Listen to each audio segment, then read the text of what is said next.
As communicators of God's Word, we often make three innocent but detrimental mistakes when we're speaking to people from the pulpit.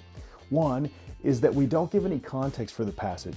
Even if people are familiar with the story, they may need a quick reminder on where we're at, what's kind of happened already, what comes after, and what we're about to dive into in just a summarized fashion. Second, if people are encouraged to have hard copy Bibles with them in the worship experience, usually we're not giving them much, if any time whatsoever, to actually look the passage up. We've just invited them to turn to. So while they're looking for it, which they might not be familiar with, they can't hear anything we're saying because we're starting to explain, we're starting to give explanation for things that they can't even hear because they can't even find where they're at in the Bible.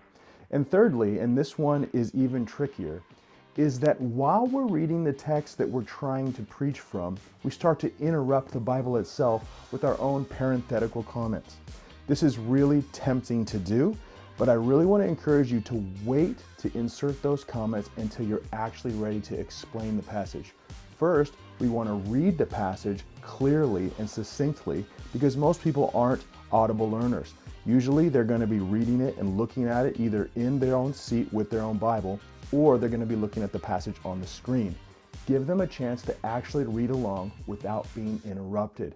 Then, when you go back and get more detailed specifically, you can make those extra comments later and not be a distraction so they'll actually remember what you're trying to say.